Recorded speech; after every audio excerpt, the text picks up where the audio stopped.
There is a quiet kind of exhaustion that doesn't come from working too hard.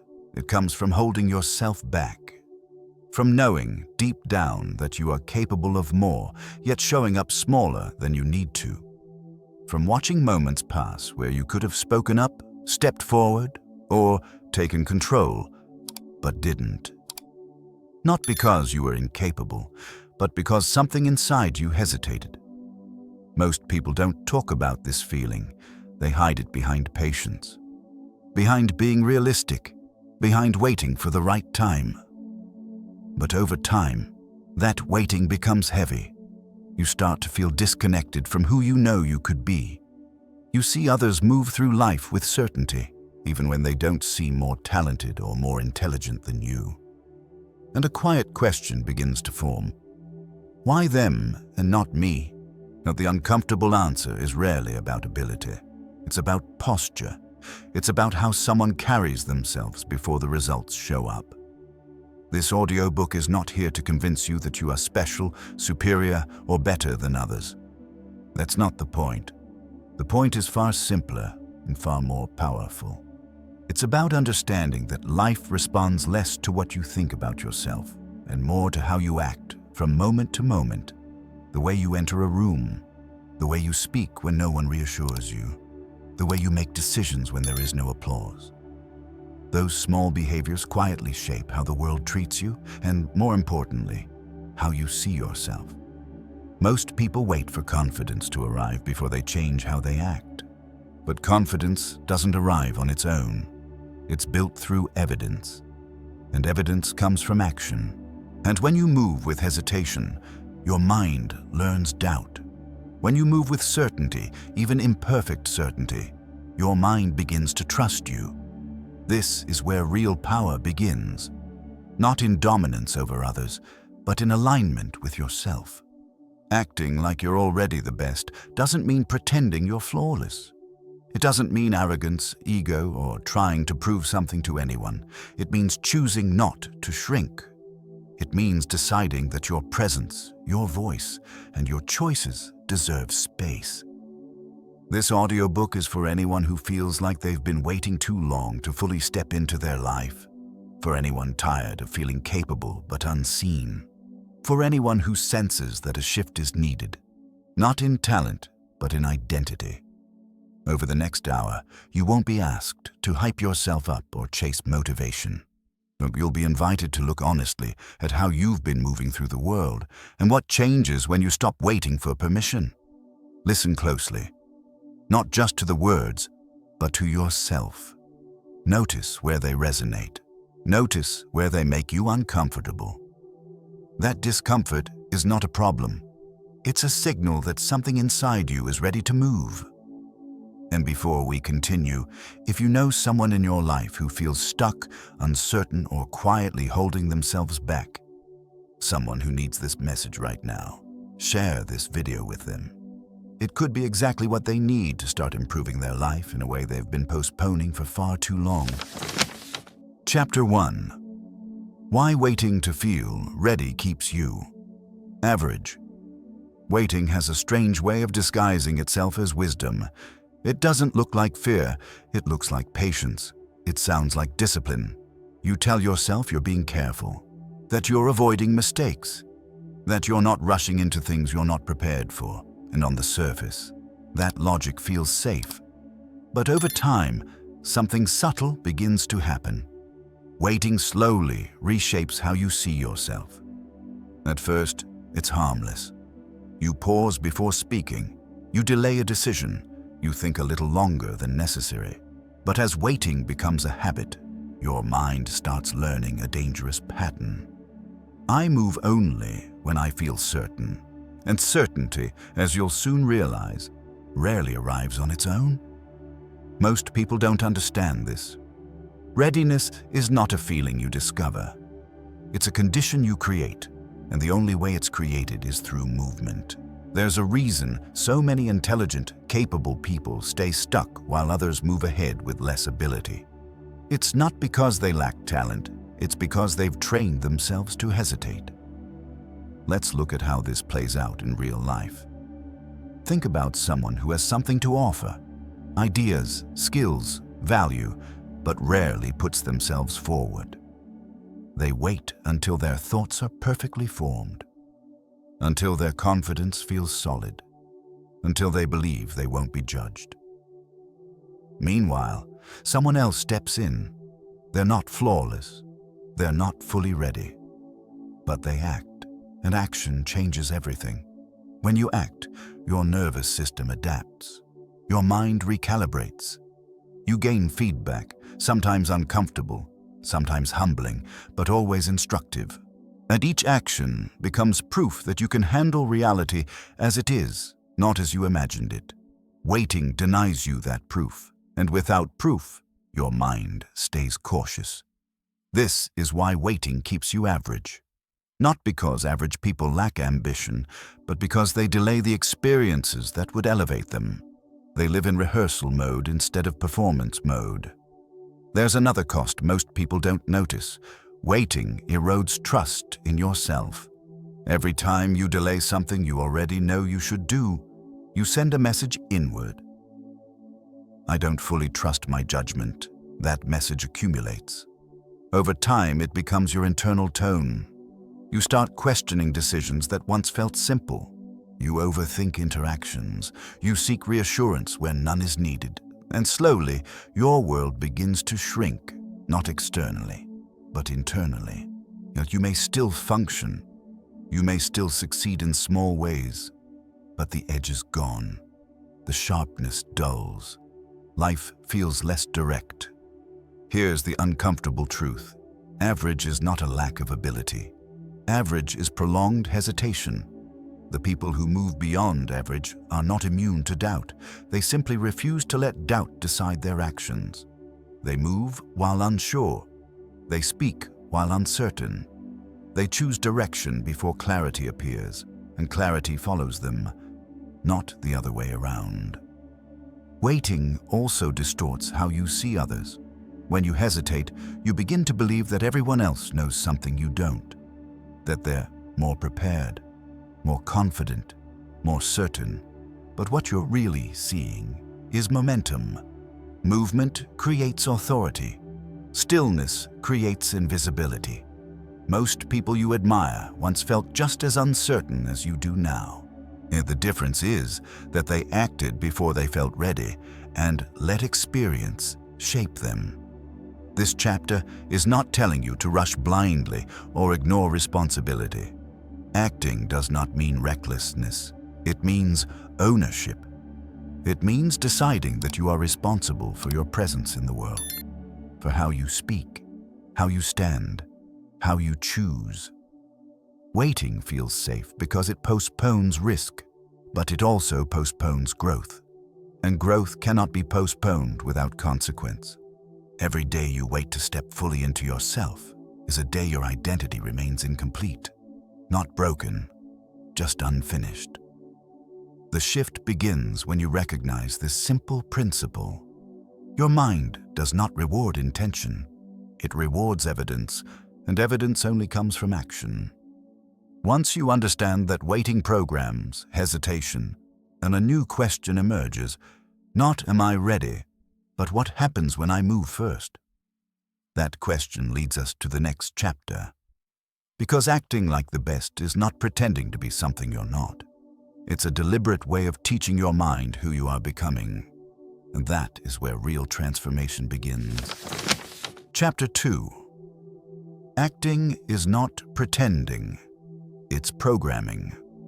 One of the biggest misunderstandings about confidence is the idea that acting before you feel ready means you're being fake.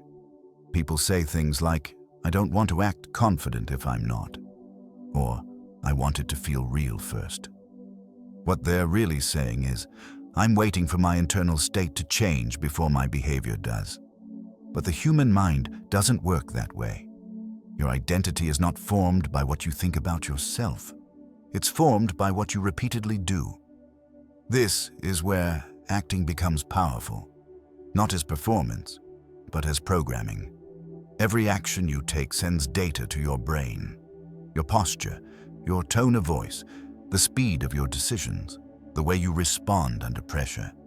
These are not cosmetic details, and they are signals your nervous system uses to answer one fundamental question: who am I? When you hesitate, your mind records hesitation. When you avoid, your mind records avoidance. When you step forward, even imperfectly, your mind records capability. That's not philosophy. That's conditioning. Think about how habits are formed. You don't become disciplined by thinking about discipline.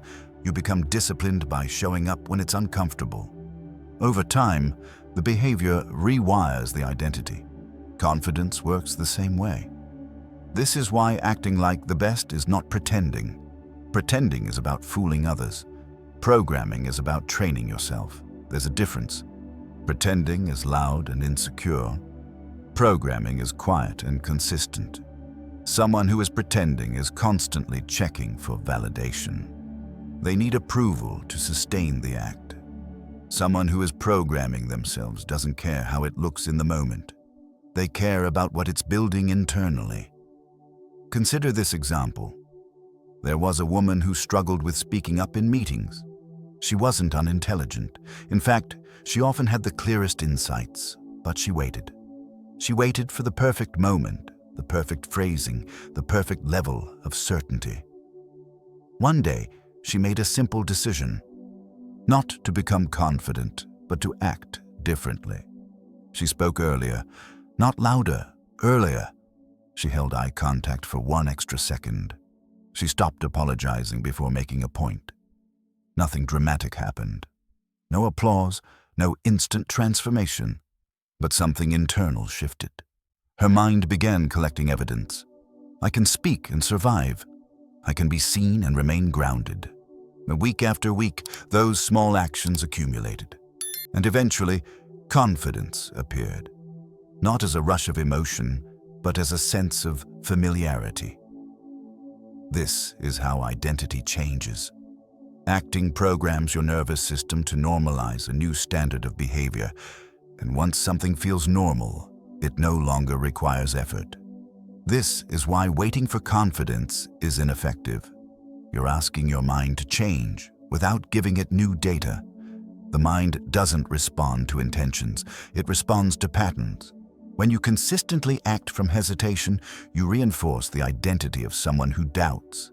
When you consistently act from calm certainty, even when you don't feel it yet, you reinforce a different identity. And here's the key insight most people miss. You don't need to feel like the best to act like the best. You need to act like the best to teach your mind what that feels like. Acting like the best doesn't mean dominating conversations or asserting yourself aggressively. It means removing unnecessary self-protection. It means standing still instead of fidgeting, speaking clearly instead of qualifying every sentence, making decisions without excessive explanation. These behaviors are not about impressing others. They are about aligning your external actions with a higher internal standard. And once that alignment begins, the mind follows. There's a reason people who carry themselves with calm certainty often seem unshakable. It's not because they never feel doubt. It's because their behavior no longer negotiates with it. They've trained themselves to move forward regardless. This kind of programming happens in small moments, not dramatic ones. The moment you choose not to shrink. The moment you choose not to delay. The moment you choose to respond instead of retreat. Each of those moments adds a layer to your identity. Over time, acting like the best stops feeling like effort. It becomes your baseline. And that's when others begin responding differently, not because you demand respect, but because you embody it. The world mirrors consistency, and consistency comes from repetition. This chapter is not asking you to become someone else. It's asking you to stop betraying the person you're capable of becoming. Because once your actions and identity align, you no longer need to force confidence. It emerges naturally from familiarity, not fantasy. And in the next chapter, we'll explore how the way you treat yourself, privately and publicly, sets the ceiling for how others treat you as well. That's where acting like the best begins to reshape your entire reality. Chapter 3. How you treat yourself sets the ceiling. There is a level in life that many people never cross. Not because it's unreachable, but because they quietly set the ceiling too low. That ceiling is not imposed by society, opportunity, or circumstance. It's set by how you treat yourself when no one is watching. Most people think self-respect is an emotion, something you feel when you succeed or receive recognition. But self-respect is not a feeling. It's a pattern of behavior. It's built in private moments, in small decisions, in what you tolerate from yourself, the way you speak internally, the standards you enforce when no one is checking, the promises you keep or break to yourself. These things define your internal ceiling. If you consistently lower your standards to avoid discomfort, until your mind learns that comfort matters more than integrity. And once that lesson is learned, it spreads into every area of your life. You begin accepting less, not because you want to, but because it feels familiar. Think about how people allow boundaries to erode. They let small things slide. They accept disrespect disguised as humor. They ignore the quiet feeling that something is off. Not because they don't notice, but because addressing it would require discomfort. Over time, this becomes a form of self-training. Your mind starts associating avoidance with safety, and safety becomes more important than alignment, more important than self-trust. But here's the reality most people miss. The world treats you the way you treat yourself. Eventually. Not immediately. Not dramatically. But consistently. If you hesitate around your own needs, none others will hesitate to respect them. If you negotiate with your own standards, others will sense that flexibility. This isn't about blame, it's about cause and effect. Consider someone who constantly downplays their abilities. They joke about their own limitations. They soften their opinions before anyone challenges them. At first, it seems harmless, even humble. But over time, something shifts. People begin taking them less seriously. Not out of cruelty, but because they've been taught how to treat them. The signal has already been sent. Now compare that to someone who doesn't announce their worth, but quietly honors it. They don't over-explain. They don't over-apologize. They don't chase validation. They simply move with consistency. That consistency creates gravity. Self-treatment is not about ego, it's about congruence. It's when your actions align with your values, your nervous system stabilizes. You feel grounded, less reactive, less dependent on external reassurance. And that internal stability becomes visible. People sense it, not consciously, but intuitively.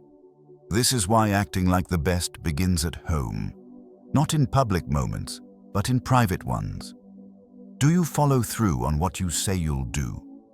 Do you maintain standards even when it's inconvenient? Do you allow yourself to shrink to avoid tension? Every answer to these questions shapes your ceiling.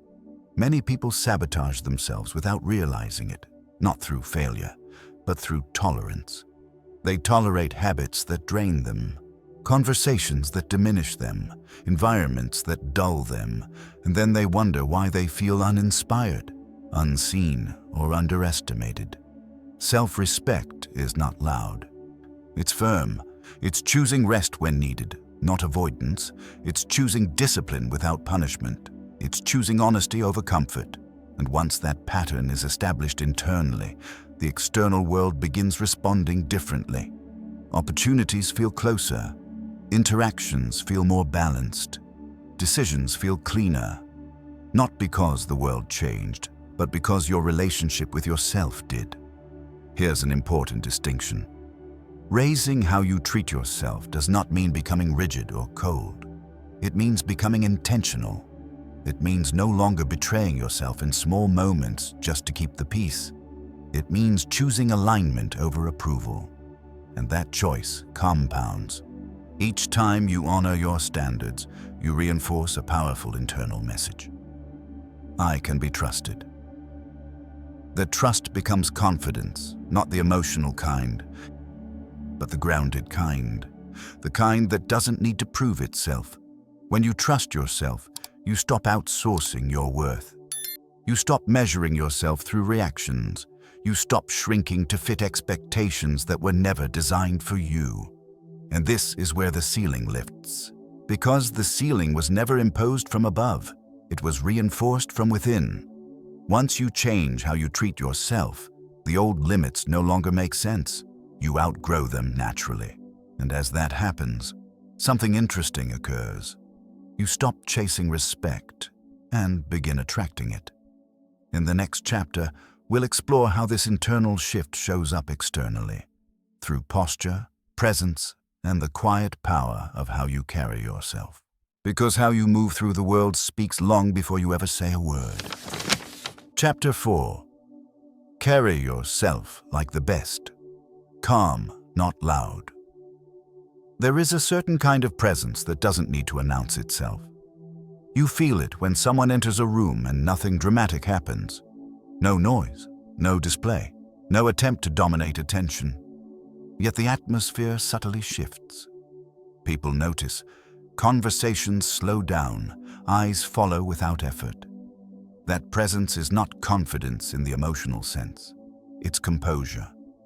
Most people misunderstand what it means to carry yourself like the best. They imagine bold gestures, sharp words, or visible dominance. But true authority is rarely loud. In fact, the louder someone tries to appear, the more likely it is that they're compensating for something unstable underneath. The best don't rush. They don't overreact. They don't compete for space. They occupy it naturally. So how you carry yourself is a language. Long before you speak, your body has already communicated whether you are grounded or uncertain, calm or reactive, centered or seeking approval. And the body never lies. Think about how people behave when they feel unsure. Their movements become faster, their gestures increase, their voice fills silence unnecessarily. They fidget, adjust, explain, justify. Not because they mean to, but because their nervous system is searching for safety. Now think about someone who feels settled within themselves. Their movements are economical. Their posture is relaxed, not rigid. Their voice is steady, not rushed. They're comfortable with pauses, comfortable with silence, comfortable not filling every gap. That comfort sends a powerful signal. I don't need to prove anything. Carrying yourself like the best is not about copying someone else's behavior. It's about removing the behaviors that leak insecurity. It's about subtraction, not addition. You don't need to do more. You need to stop doing what weakens your presence. Stop rushing your words to be understood. Stop shrinking your posture to be non-threatening. Stop apologizing for taking up space. Stillness is not emptiness. It's control. When you slow your movements, your mind follows. When you regulate your pace, your nervous system settles. And when your nervous system settles, you become harder to shake. This is why calm carries weight. People trust calm. They follow calm. They listen to calm. Loud confidence might attract attention, but calm confidence commands respect. There's a reason experienced leaders often speak less, not more. And they choose words carefully. They let silence do part of the work. They understand that presence is not about visibility. It's about stability. Carrying yourself like the best also means being deliberate with energy. You don't react to everything. You don't engage every challenge. You don't chase every opinion. You choose. That choice creates distance between stimulus and response, and in that distance, power lives. Most people give their power away by reacting too quickly. They respond emotionally. They defend unnecessarily. They explain themselves into weakness. The best conserve energy.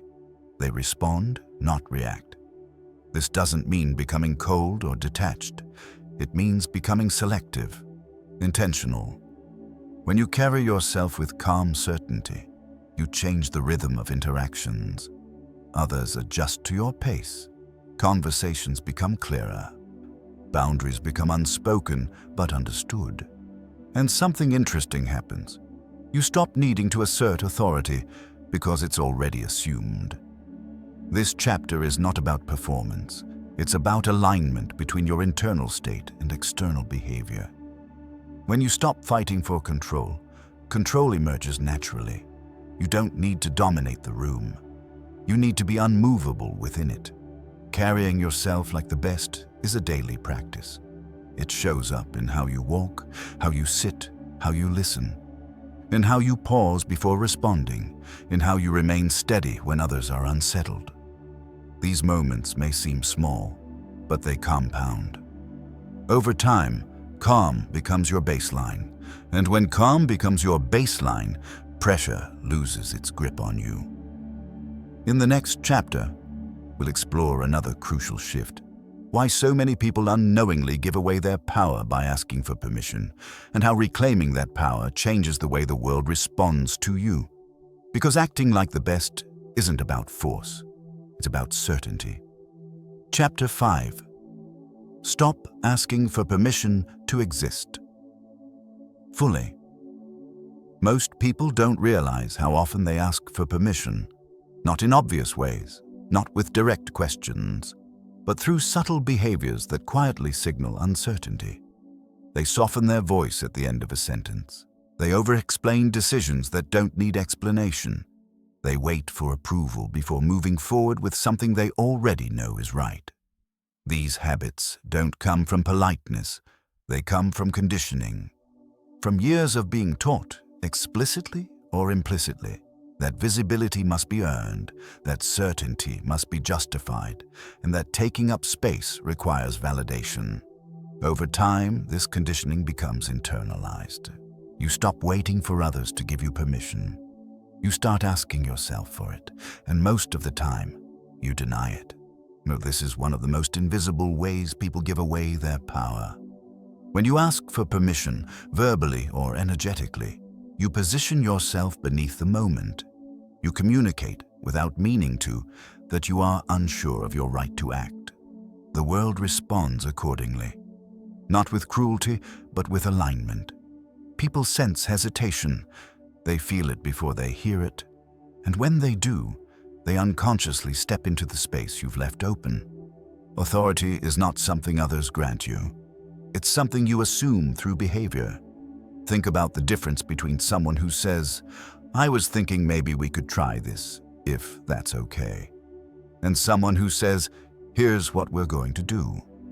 The second person isn't necessarily more knowledgeable, but they've already positioned themselves as responsible for the outcome. That responsibility creates gravity. When you stop asking for permission, your actions become cleaner, your decisions become simpler, your communication becomes direct, not harsh, not aggressive, direct. Directness is often misunderstood as dominance, but it's not. It's clarity, and clarity is respectful to yourself and to others. Asking for permission is a way of avoiding accountability. If you wait for approval, you can also deflect blame. If things go wrong, it wasn't fully your decision. But when you stop asking, you accept full ownership. Ownership changes posture, it changes tone, it changes presence. You stand differently when you know you're responsible. You speak differently when you're not seeking validation. You move with intention because you're no longer negotiating your existence. This doesn't mean ignoring others or becoming dismissive. It means trusting your judgment enough to act without constant reassurance. The best don't announce their authority. They embody it. They don't ask, "Is this okay?" when they already know it is. They don't wait to be chosen. They choose themselves. This shift can feel uncomfortable at first, especially if you've spent years prioritizing harmony over honesty. But discomfort is not a warning sign, it's a transition. You are unlearning dependence. Every time you act without seeking approval, your mind receives a powerful message. I can rely on myself. That message builds self-trust, and self-trust is the foundation of calm confidence. When you no longer ask for permission to exist fully, something changes in how others relate to you. Conversations become more balanced. The boundaries become clearer. Respect becomes less conditional, not because you demand it, but because you stop undermining yourself. Permission-seeking keeps you small. Ownership allows you to expand. This chapter is about reclaiming space, not through force, but through certainty. Through the quiet decision to stop shrinking. Because once you stop asking for permission, you begin living from a place of internal authority.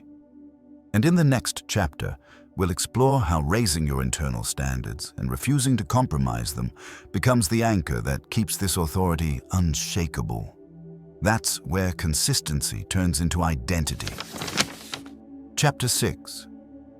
Raise your internal standards or stay invisible. There comes a point in life where effort alone is no longer enough. You can work hard, you can stay busy, you can even achieve small wins and still feel unseen. This is where many people get confused. They believe invisibility comes from lack of opportunity, lack of recognition, or lack of luck. But most of the time, invisibility has a quieter cause. Low internal standards. Not standards imposed by others, not expectations placed on you by society, but the standards you quietly accept for yourself. Internal standards shape everything. They dictate how seriously you take your time, your words, your commitments, and your presence. And whether you realize it or not, they are always being communicated. You don't need to announce your standards. People feel them, and when your standards are low, you tolerate things that slowly erode your self-respect. You allow distractions to dominate your focus. You accept inconsistency in your habits. You let your energy scatter, and the world responds by treating you as optional. Not intentionally, not maliciously, but predictably. Think about how respect actually forms. It doesn't come from intensity or ambition. It comes from reliability. From coherence, from knowing that when someone shows up, they show up fully. That coherence begins internally. Many people sabotage themselves not by failing, but by settling. They accept good enough where excellence is required. They excuse lapses in discipline as self-care. They lower expectations to avoid discomfort. At first, this feels kind, but over time it becomes corrosive. Your mind is always watching what you tolerate. And when you tolerate inconsistency, it learns that standards are negotiable. Once standards become negotiable, identity becomes unstable. You begin feeling fragmented, uncertain, less grounded. Raising your internal standards is not about perfection. It's about integrity. It's about deciding that your actions must align with your values, even when no one is watching, even when it's inconvenient, even when it costs you comfort. Integrity creates gravity. When you hold yourself to a higher standard, your nervous system adjusts. You move differently. You speak with more conviction. You stop wasting energy on things that don't matter. And something subtle but powerful happens. You become harder to ignore.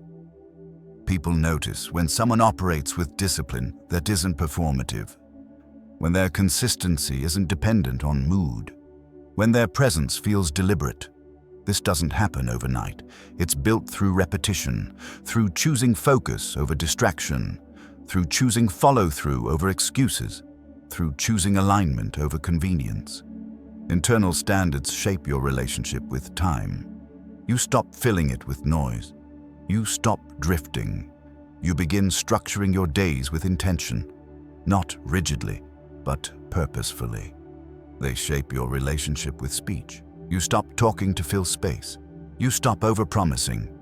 You say less and mean more. They shape your relationship with effort. You stop doing things halfway, not because you want recognition, but because half effort feels dishonest. Raising your standards also clarifies what you allow around you. You stop entertaining conversations that drain you. You stop engaging in dynamics that diminish you. You stop explaining yourself to people who aren't listening. This is not arrogance. It's respect. Respect for your energy. respect for your time, respect for who you are becoming. Many people fear raising their standards because they believe it will isolate them. And in a way, it might. But what it actually removes are relationships, habits, and environments that were never aligned to begin with. When your standards rise, clarity follows. You become more selective, more intentional, less reactive. And invisibility fades, not because you demand attention, but because your presence carries weight. Think about people you naturally respect, not celebrities, not performers, real individuals in your life. What sets them apart is rarely charisma. It's consistency. They don't say one thing and do another. They don't fluctuate wildly with emotion. They don't abandon their values when it's inconvenient. That consistency is the visible result of internal standards. Here's something important to understand. The world doesn't reward potential. It rewards reliability. And reliability is born from standards. When your standards are low, your output is unpredictable. When your standards are high, your output becomes dependable. And dependability builds trust. Trust builds influence. This is why raising your internal standards is a turning point. It shifts you from being someone who tries to be noticed to someone who is naturally recognized. But this requires honesty. You must be willing to look at where you've been compromising, where you've been cutting corners, where you've been tolerating behaviors that don't align with who you want to become. Not with shame, with clarity. Shame weakens standards. Clarity strengthens them. Raising your standards doesn't mean being harsh with yourself. It means being clear with yourself, clear about what you expect from your time, your effort, your behavior. It means no longer negotiating with your lower impulses, just to feel comfortable. Comfort is not growth, and growth requires friction. The moment you raise your internal standards, resistance appears. Old habits push back. Old patterns resist change. This is normal. What matters is not eliminating resistance, but refusing to obey it. Each time you choose alignment over ease, your identity consolidates. As you feel more solid, more grounded, less scattered. That solidity is felt by others. People respond to it. Opportunities align with it. Responsibilities find their way toward it. Not because you asked, but because you're ready. Raising your internal standards is not a performance for the world. It's a commitment to yourself. A commitment to stop living below your capacity. And once that commitment is made, invisibility becomes impossible.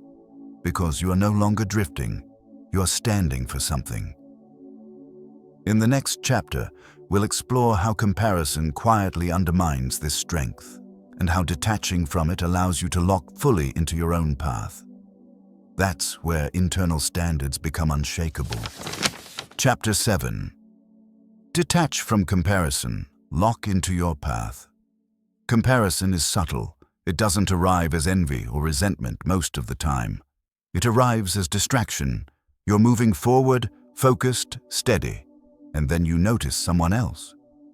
Their progress, their results, their recognition, and suddenly, without realizing it, your attention shifts outward. Not dramatically, just enough to weaken your center. Comparison is dangerous not because it makes you feel inferior, but because it pulls you off your own path. It fragments your focus. It replaces direction with measurement. And the moment you start measuring yourself against others, you stop moving with certainty. Most people believe comparison motivates them. They think seeing others succeed will push them to work harder. But what comparison actually does is create noise. So it divides your energy. It turns your internal compass outward.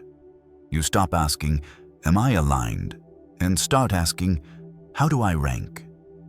That shift quietly drains power. Every path is different. Every timeline is different. Every struggle is different. But comparison ignores all of that.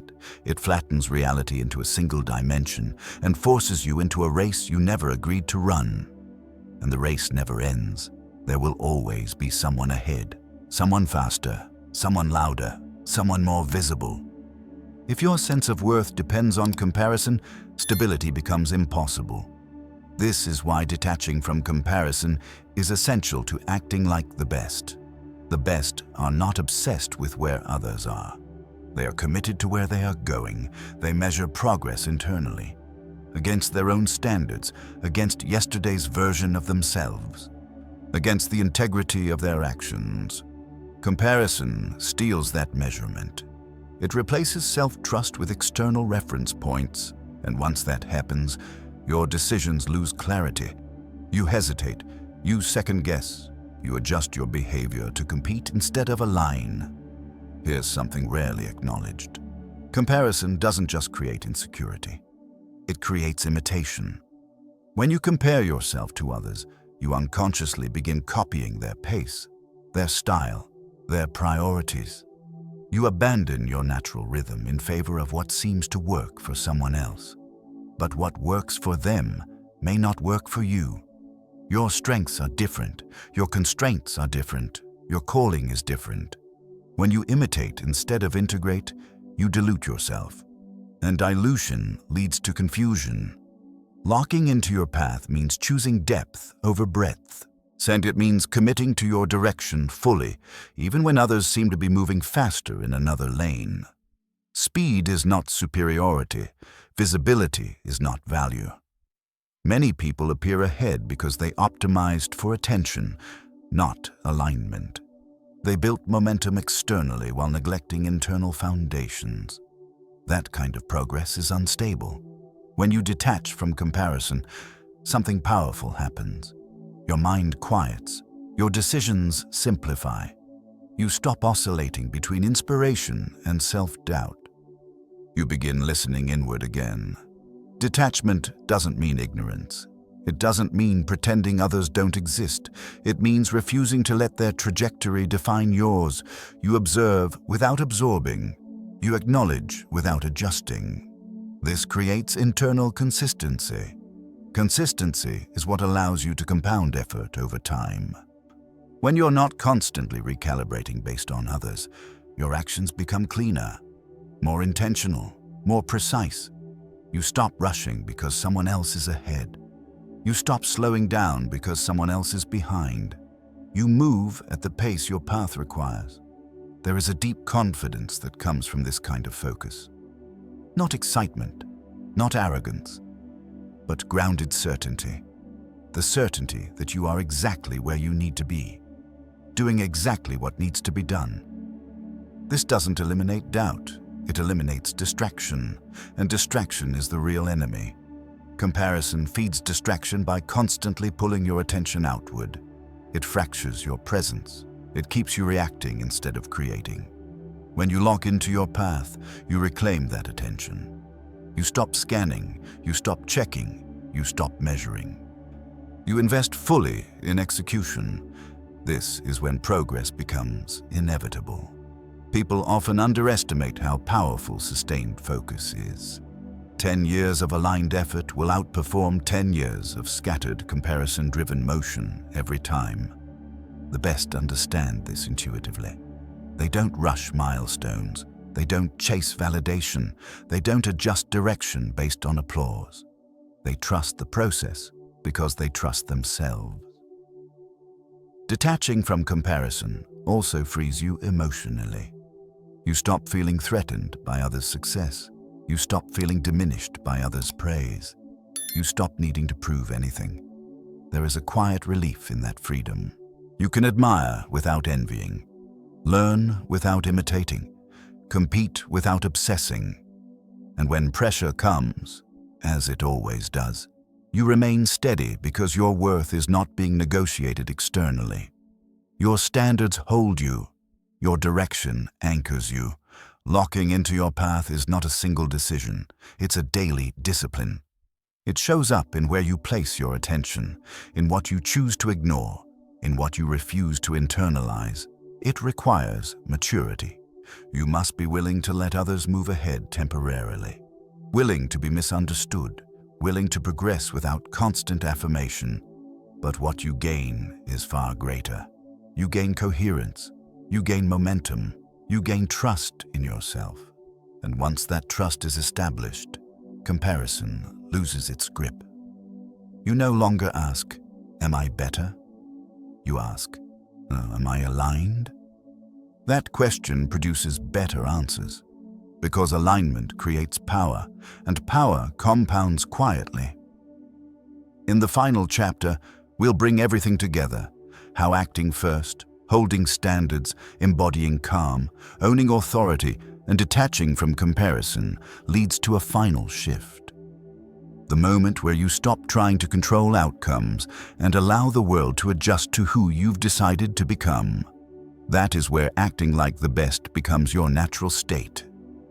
Another hidden cost of comparison is that it distorts time. When you compare yourself to others, you compress your perspective. You judge years of someone else's effort against moments of your own struggle. You see outcomes, not process. Results, not sacrifices. And your mind draws the wrong conclusion. It tells you that you're behind, that you're late, that you missed something. This belief creates urgency without direction, pressure without clarity. You begin pushing yourself not because it's time to move, but because you're afraid of falling behind in a race that exists mostly in your head.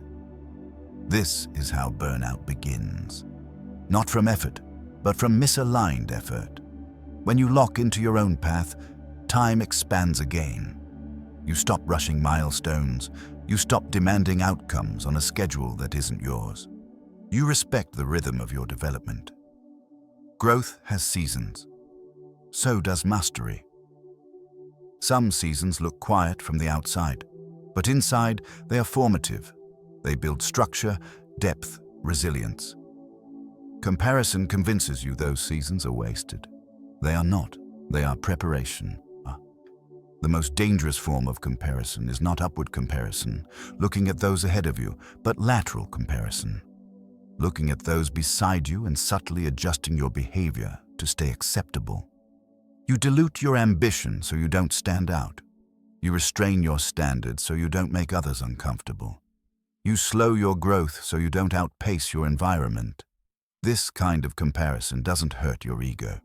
It erodes your future. Locking into your path means allowing yourself to outgrow spaces, relationships, and identities that no longer fit. That can feel lonely at first, but stagnation is far lonelier in the long run. When you detach from comparison, you also reclaim creativity. You stop asking what works for others and start asking what works for you. You experiment, you refine. You build something original instead of optimized imitation. Originality doesn't come from comparison, it comes from commitment. Commitment to your values, commitment to your standards, commitment to your direction. The more committed you become, the less comparison matters. Not because you suppress it, but because it becomes irrelevant. You are too busy building. This is why the most fulfilled people are often the least interested in comparison. Their energy is invested inward. Their attention is occupied. Their days are structured around purpose, not observation. They don't need to check where others are. They know where they are going. And that knowing creates peace, not comfort. Peace, the peace of alignment, the peace of moving without internal conflict, the peace of not negotiating your worth against external reference points. This peace is powerful. It allows you to sustain effort when motivation fades. It allows you to remain calm when outcomes are delayed.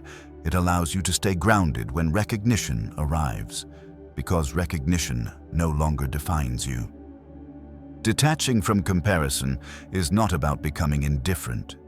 It's about becoming anchored. Anchored to your standards, anchored to your process, anchored to the person you are becoming through your actions. Once anchored, storms pass differently. Praise doesn't inflate you. Criticism doesn't collapse you. Progress doesn't intoxicate you. Setbacks don't derail you. You remain centered. And from that center, you move with authority. This is the quiet strength that allows you to act like the best, not because you believe you're above others, but because you are fully committed to your own path. When comparison falls away, your actions become cleaner, your focus sharpens, your confidence stabilizes. You no longer perform, you execute, and execution, sustained over time, is unbeatable. This is why detaching from comparison is not a mindset trick. It's a strategic decision, a decision to conserve energy, to protect clarity, to preserve direction. Once that decision is made, something remarkable happens. You stop chasing progress and start embodying it. And at that point, the path is no longer something you follow. It's something you define. Chapter 8. Act first. Let the world adjust. At some point, everything you've learned converges into a single decision. Not a dramatic one, not a public one, but a quiet, internal shift. You stop waiting for the world to make sense before you move. You stop negotiating with uncertainty. You stop asking whether you're allowed. You act. This is where acting like the best stops being an idea and becomes a way of life. Most people believe the world is fixed, that circumstances dictate behavior, that permission precedes action, that validation comes before confidence. But the reality is far more fluid. The world adjusts to those who move with certainty. Not instantly, not magically, but inevitably. When you act first, you force reality to respond. You introduce momentum into systems that were previously stagnant. You stop being a passive observer and become an active participant. This doesn't mean controlling outcomes. It means committing to direction. Direction is powerful because it simplifies decision-making. When you know who you are and how you move, hesitation fades. You no longer debate every option. You choose and adapt. Adaptation beats hesitation every time.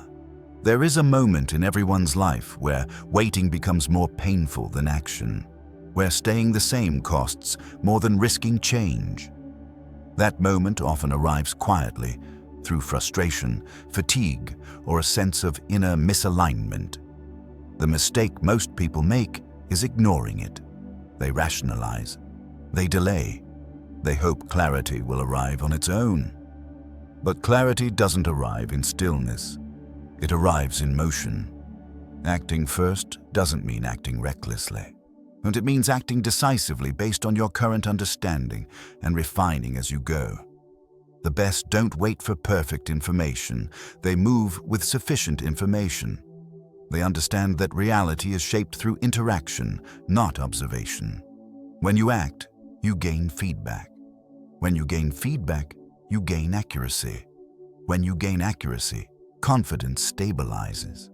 This loop cannot be accessed through thinking alone.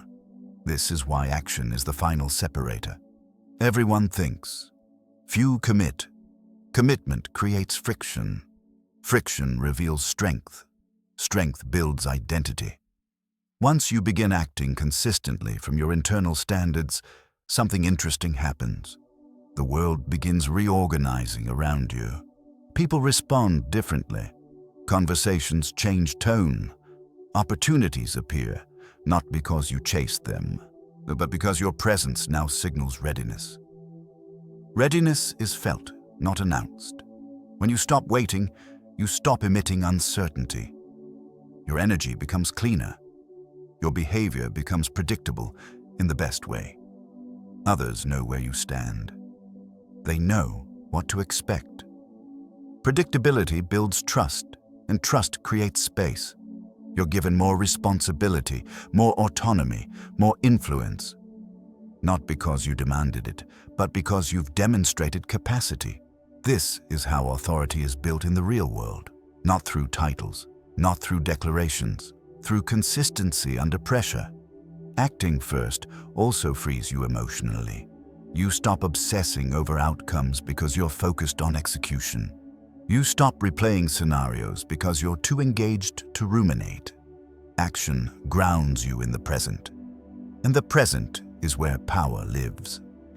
There is a calm that comes from knowing you will move regardless of how you feel. That calm is not numbness, it's reliability. You become reliable to yourself. That self-reliability changes everything. When you trust that you will act, even when it's uncomfortable, you stop fearing discomfort. Fear loses leverage. Doubt loses authority. You no longer ask, "What if this fails?" You ask, "What do I do next?" That question keeps you moving. Letting the world adjust doesn't mean forcing others to comply. It means refusing to shrink while waiting for alignment. It means holding your standards steady long enough for reality to recalibrate. Reality always recalibrates. It may resist at first. Old dynamics push back. People test boundaries. Circumstances lag behind identity. This is normal. The mistake is interpreting resistance as rejection. Resistance is feedback. Feedback is refinement. If you stay steady, calm, grounded, consistent, the resistance fades. Not because you overpowered it, but because it no longer makes sense. Your behavior establishes a new normal. And once a new normal is established, everything built on the old one becomes obsolete. This is the moment where acting like the best stops requiring effort. It becomes natural, automatic, integrated. You no longer need to remind yourself to stand tall. You no longer need to force clarity.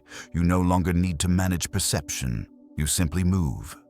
This movement carries a different quality, less urgency, less tension, more direction. You're no longer trying to prove who you are. You are expressing it. Expression is effortless compared to performance. This is what people sense when they describe someone as unshakable. Not because nothing affects them, but because nothing controls them. They've internalized authority. Authority over their reactions, authority over their standards, authority over their direction. And once that authority is internal, the external world becomes secondary. Praise becomes information, not identity. Criticism becomes data, not threat. Failure becomes feedback, not collapse. You remain intact. Acting first also reconnects you with momentum. Momentum is not excitement, it's continuity. When you act consistently, even in small ways, momentum builds quietly. Days link together, habits reinforce identity, progress compounds, and compounding is unstoppable. Most people underestimate how powerful small and aligned actions are over time. They look for dramatic change, but dramatic change is unstable. Aligned consistency is permanent. This is why acting like the best is not about intensity. It's about endurance, about showing up the same way on good days and bad days, about maintaining standards when no one is watching. Endurance reshapes destiny. By now, you should see the pattern.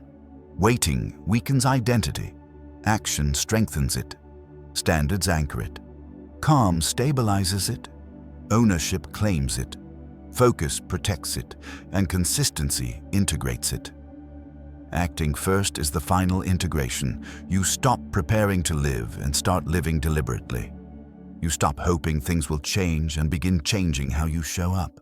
And in response, life reorganizes. Not all at once, but steadily. This is the quiet power of someone who no longer negotiates with hesitation. You don't need permission. You don't need proof. You don't need validation. You need alignment. Alignment between who you are, how you act, and what you tolerate. Once that alignment is in place, acting like the best is no longer something you do. It's who you are. And when that happens, the world doesn't need to be convinced. It adjusts. There is a final layer to this shift that most people never fully reach. Not because it's complex, but because it requires emotional maturity. It is the willingness to act without needing immediate confirmation. Most people act only when they can see the reaction coming, when approval feels likely, when the risk of misunderstanding is low. But this keeps action conditional, and conditional action is still a form of waiting. When you truly act first, you accept uncertainty as part of the process. You accept that some people won't understand you right away, that some outcomes will lag behind your effort, that some days will feel quiet, unrewarded, unseen, and you move anyway. This is where real self-mastery shows up. Because at this stage, action is no longer fueled by motivation or emotion, it's fueled by identity. You act because this is who you are now, not because it feels good in the moment. That identity-driven action creates a deep sense of internal stability. You stop oscillating between confidence and doubt. You stop needing constant emotional reinforcement. You become steady in a way that feels almost boring from the outside, but powerful from within. Boredom is often the surface signal of mastery. When something no longer excites or frightens you, it means it no longer controls you. This is why the world eventually adjusts. Not because you push harder, but because you stop wavering. People trust consistency. Systems respond to predictability. Opportunities align with those who demonstrate long-term reliability, not short-term intensity. When you act first again and again, without drama, without explanation, you establish a reputation that doesn't need words. Your behavior speaks continuously, and that speech reshapes your environment. This is also where patience becomes different. You're no longer patient because you're afraid to move. You're patient because you're already moving, and you trust the process. That kind of patience is calm, grounded, unforced. You're not waiting for life to start. You're already in it, and from that position, pressure loses its edge. Delays don't feel personal. Setbacks don't feel final. They become part of a longer trajectory that you're committed to walking. This commitment is what separates people who change temporarily from those who transform permanently. Temporary change is emotional. Permanent change is structural. Acting first restructures your relationship with fear. Fear no longer asks permission. It becomes information. Something you notice, but don't obey. You don't eliminate fear. You outgrow its authority. And when fear loses authority, hesitation dissolves. At this point, the question is no longer whether you can do something. It's whether you choose to. Choice is power. And once you begin choosing consistently, choosing alignment, choosing standards, choosing action, you stop needing the world to agree with you. Agreement becomes optional. Approval becomes irrelevant. You're no longer trying to be seen as the best. You're acting from the version of yourself that no longer doubts its right to exist fully. That is the final adjustment.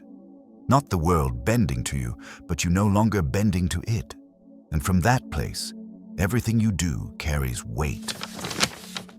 You've reached the end of this audiobook, but what you've really reached is a threshold.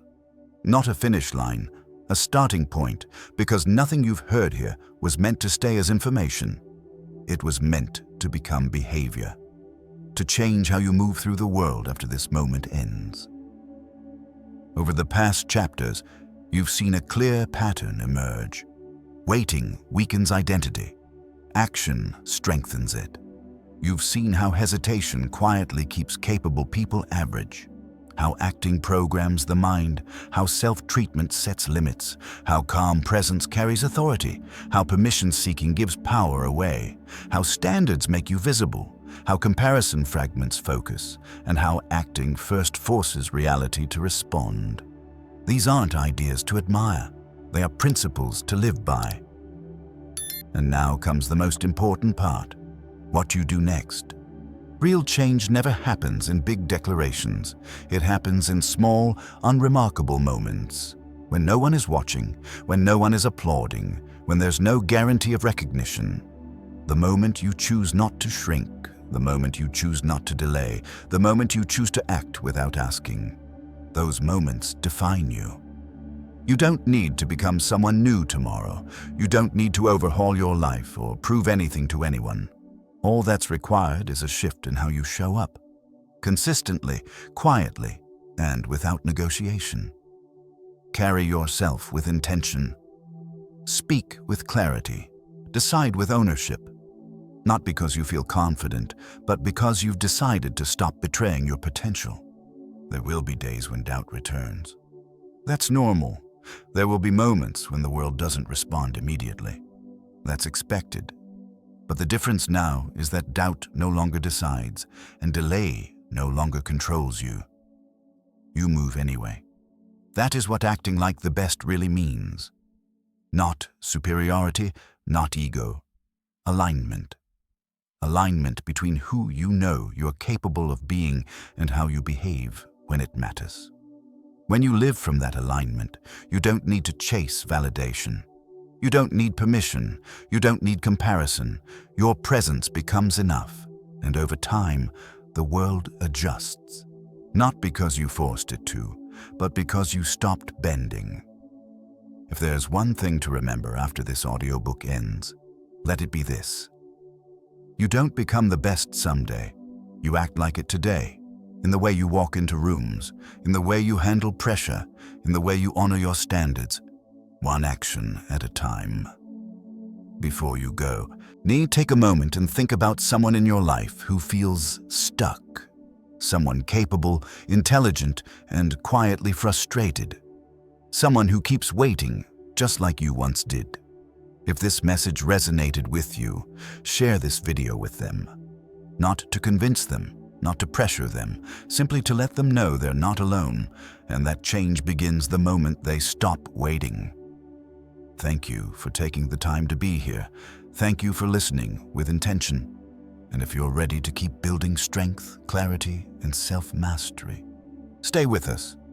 We'll see you in the next audiobook.